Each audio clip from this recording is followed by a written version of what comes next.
morning, students. Today I welcome you all to the next session wherein I'm going to begin with the next chapter, that is The Enemy, written by Pearl S. Buck. This is one of the most poignant chapters that you will witness, wherein you get to see the grave situations of war.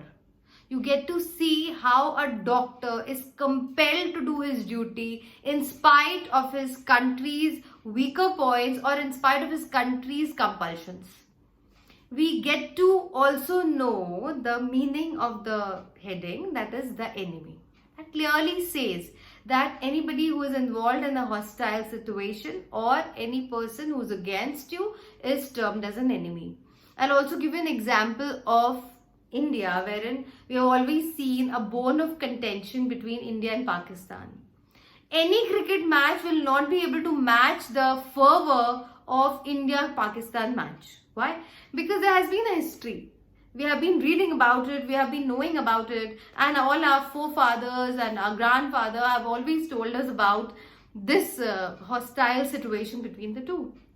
So similarly, I'll tell you the backdrop of the story, that is, this is based on that World War II, wherein America and Japan, they were in constant war with each other.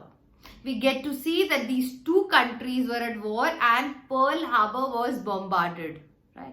From there on, Japan was not able to confront or face US citizens and vice versa. They were not able to confront each other, and the situations were so difficult that forget about helping, they were not able to see each other. In such a situation, you will be amazed what Dr. Sadao did, who was a Japanese, how he balanced himself, how he was able to strike off the duty of being a doctor and also to uphold the values of being the citizen of his country. The story is written by Pearl S. Buck, a person who has got Pulitzer as well as Nobel Prize in Literature and very well known in her field. She was able to bring out the intricacies of human relationships and how beautifully she'll portray as if a movie is in front of you. The story gives a strong message that humanism transcends all barriers. It gives a message of love, peace, empathy, sympathy for one and all. And one very important word that you all need to remember is universal brotherhood.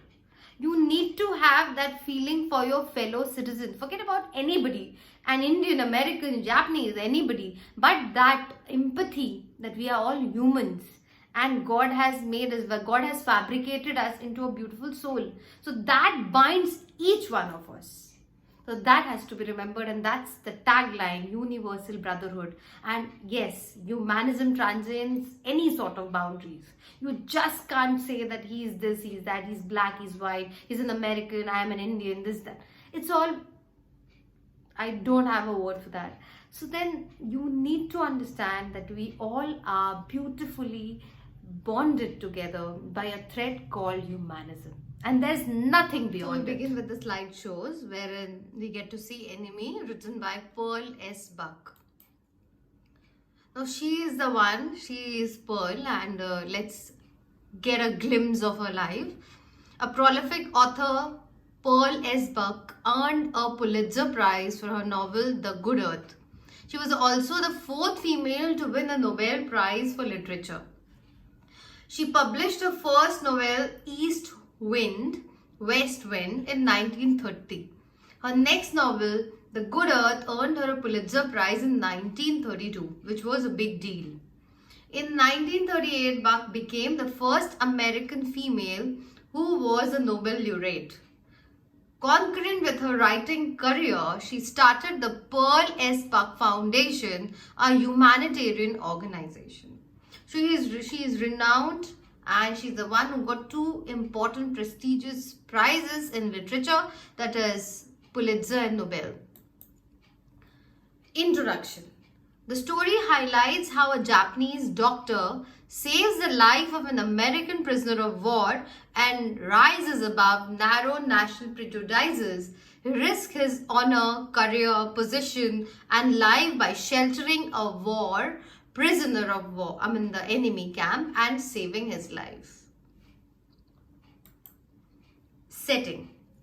The story takes place on a coastal town of Japan in the year 1941 when Japan attacked Pearl Harbor, as I've mentioned it before. A war going on between America and Japan. Japanese were hostile to the Americans and ready to kill any American found in their soil.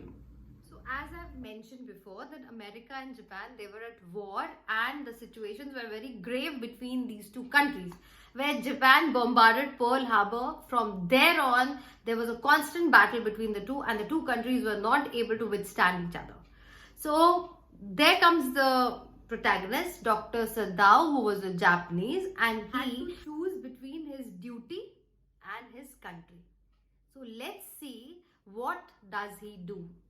We get to see two people who are the central characters. There is Dr. Sadao, who is a Japanese and a doctor, and also a prisoner of war whose name is Tom, who comes in as he was nearing death. Dr. Sadao was the one who helped him out, and I'll not reveal the story now. You need to read it. It's a long story. So you have to mark the important lines, words, and even the episodes that keep occurring. The theme. The enemy gives a message that humanism transcends all man-made prejudices and barriers. Dr. Sadao upholds the ethics of medical profession in treating an enemy. The story is a great lesson of peace, love, sympathy, fellow feeling, and humanism. Characters. This is important. You all need to see this. It's a long story and you need to have a glimpse of all the characters in the story. Dr. Sadao, as I've mentioned, a Japanese doctor trained by Americans. Dr. Sadao's father, obviously he was a true patriot and he wanted his son's education and nothing beyond that. Hannah, his wife, and they met each other in America. Tom, the POW, that is the prisoner of war. Then you have the old general who was sick and who only wanted to get operated by Dr. Sadao because of his medical record. An officer who was a messenger of the general. Then a gardener, an old gardener in the house of Dr. Me, who was Hannah's maidservant, and the cook, an old cook in the house of Dr. Sadao. Students, I've already mentioned you that now I'll not tell you the summary beforehand because otherwise there's no element of suspense in the story. So I thought I'll just tell you a briefing about it, wherein we have already seen the characters, the background, the theme, about the author and stuff like that. And I also want to tell you that Dr. Sadao was a Japanese and he was a very young, intelligent fellow. His father always wanted him to become something in life, and he vehemently believed that this boy will do something and bring laurels for the country. So that's why he says that, see, you need to be educated, you need to be, well versed in whatever you do. So that's why Sadao was sent to America. He pursued his medical degree in America. And there he met his wife, Hannah. But you know what? Because his father was so involved, he didn't have his mother and he did not want to disappoint his father. That's why when he met Hannah, he wanted to know that whether Hannah was a Japanese or she belonged to some other country. Because his father was a true patriot and would not accept anybody beyond Japanese. So that's why he wanted to know that. And that's how they met each other. They fell for each other. And finally they got married with the consent of his father. All those things happened. They were very happy. They had 2 children and nothing was more important to them than being in each other's company. They were madly in love with each other. That is one part of the story. One night, they see a man washed ashore. These two run. Both of them were doctors. Okay, they ran out of breath to see, and they thought maybe a fisherman was there. And when they turned him around, they saw he was a white man. And when they could reveal that he was a white man by his cap and everything, So they both froze. They didn't know what to do because on one hand, they had that hypocritical oath that being a doctor, they have to save everybody. Each and every soul beyond the boundaries of nationalities, they have to save. And on the other hand, if they save a US soldier, they are going against the rules of the country. So they did not know how to go about it.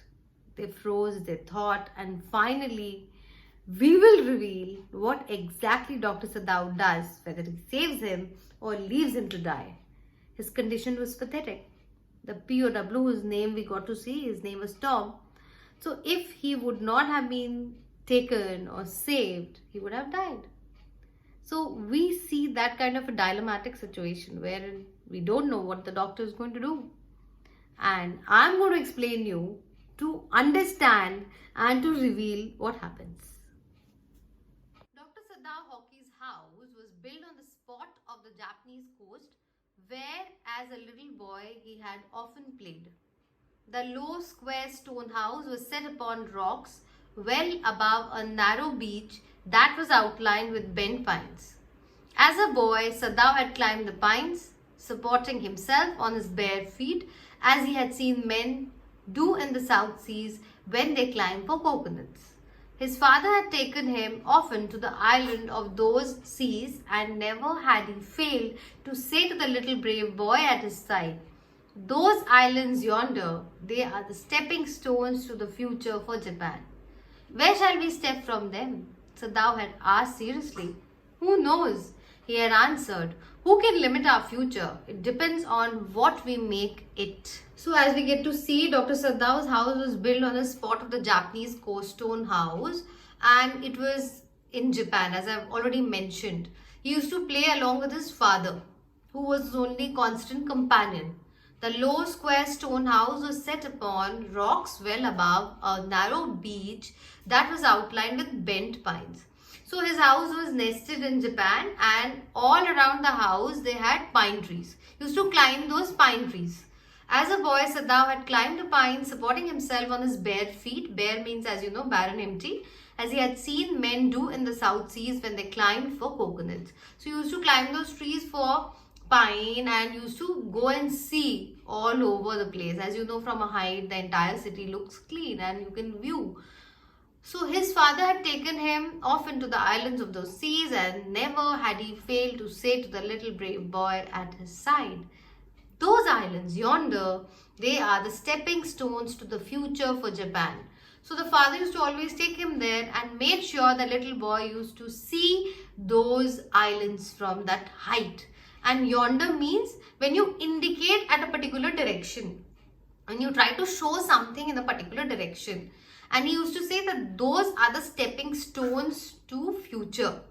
Sadao had asked seriously, "Who knows?" His father had answered, "Who can limit our future? It depends on what we make it." The last lines are beautifully told by the father, wherein the father wanted to show him that those islands should not, stop you from your growth.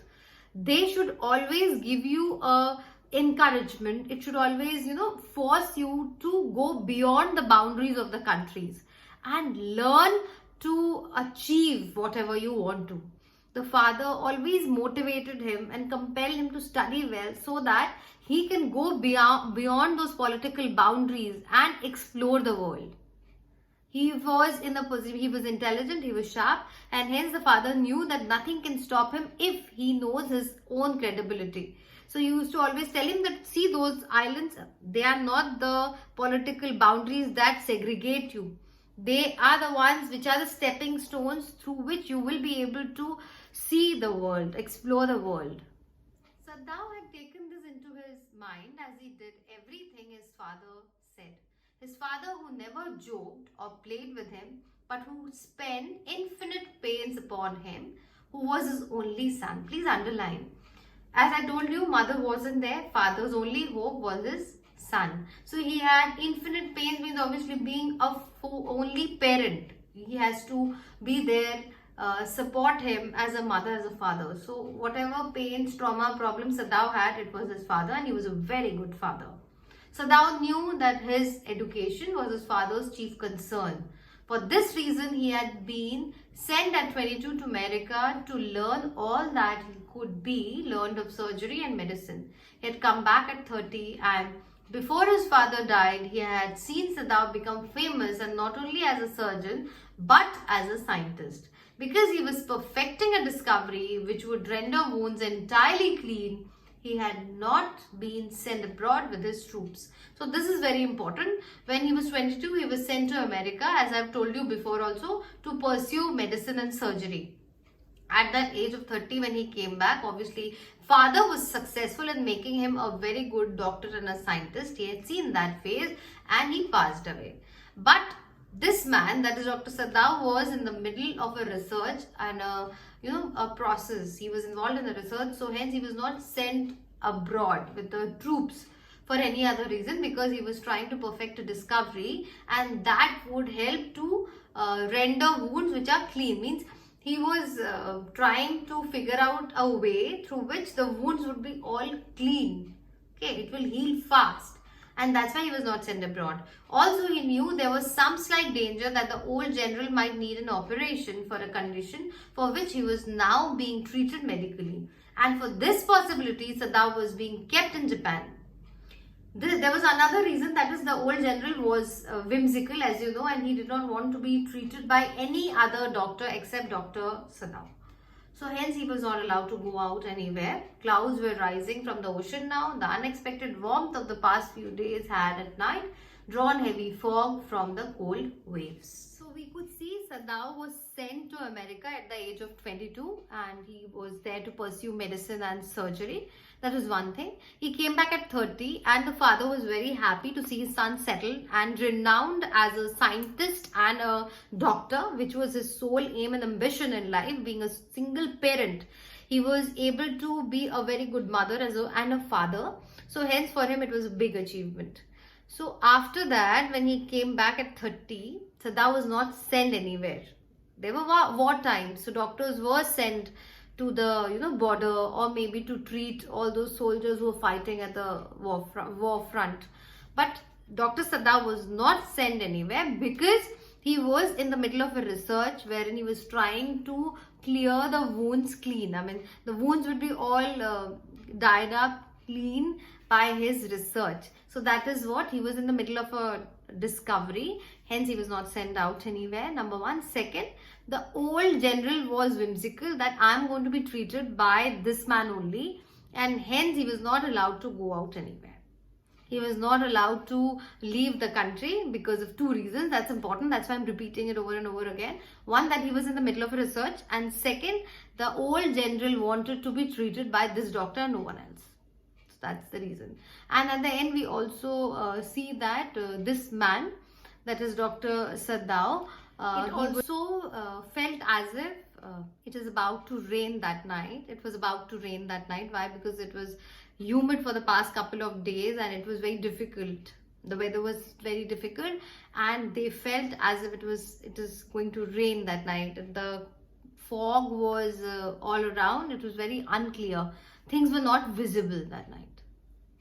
So for today, I think this is enough, students. Please maintain your notes, and I'll come back to you with the second part of the story. If you can, if it's possible, go through the NCERT text. It will help you. And in case you have any doubts, please feel free to revert back to me. Thank you.